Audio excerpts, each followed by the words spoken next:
agiye mama. Nagomba ndakubwira ni waba warihebuye. Juru hari Imana ikora kandi Imana itangaza abantu. Jewe ndi umwana wa nyuma kuri mama, umwana agira 8. Ariko mu bana bose yabyaye nije mwana yapfumye jenyine. Yarakupfumye? Ego yaramvumye. Mama wanje n'umuntu yakuze, n'umuntu ngira ngo yaje nk'iwacu araguza. Mwene wacu wa mbere yaragwaye hari mu kwezi kw'indwi. Amaze kugwara bararonka amahera 300. Ayo mahera bayajyana ku mupfumu. Bariko baramuca indasaga umuhira ndababwira ati ayo mahera mwajyanye ku mupfumu mwari gupfuma muri umwana abana biwe bakazogira icyo bayaguze. Maze kubabwira nkuko yaciye ambwira ati wewe uzopfata n'inkondo y'iki umupfuye. Amaze kubimbwira ndicara ngaho ndatekereza. Nari mfise ikibazo c'ingwara ikomeye. Nari ngwaye ingwara yo kuvumwona. Narapfumwona guhera saa 2 y'ijoro kugera saa 9 y'ijoro. Bakanka kunjana kwa muganga. Harageze igihe ndamubwira ati jewe rero ko bibaye uko ngomba kuva ngaha muhira nomoke ngende Bujumbura. Arambwira ati uzugenda ugwagiye inzige.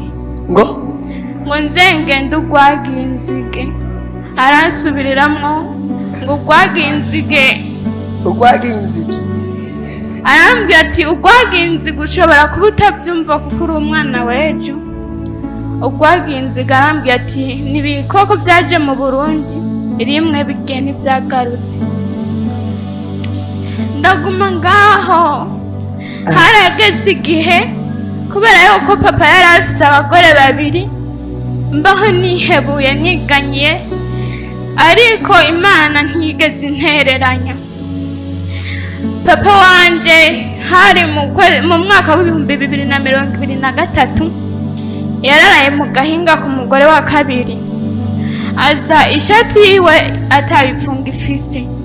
Arakoranya abana bose arababwira yuko iyo shati arije nayiciye ibipfungo. Baravuga ati rero ko ari wowe iciye ibipfungo ukaba uri kubihakana, reka tukujane ku kibabu.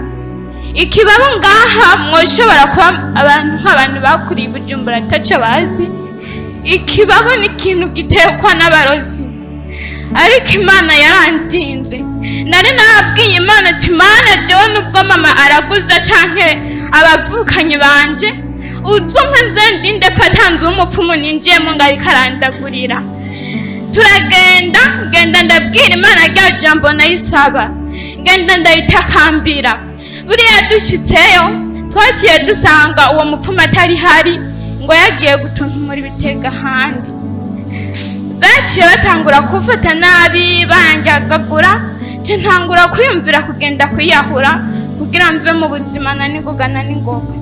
Ariko Imana yantabaye, ndashimira Imana yo mu ijuru. Kuva manutse ino Bujumbura nararandarira misi yose nkararandarira, ariko Imana yarantabaye. Igihe kimwe nari ndi ku radio numva bariko bavuga ubutumwa bwiza, ndamubwira Pastor Yaransengeye, arambwira ati uzutera intambwe kubera ibintu byari birebire tugusengere. Nashitse hano baransengera umukozi w'Imana, ndavuga ati Imana yo mu ijuru izibahezagire.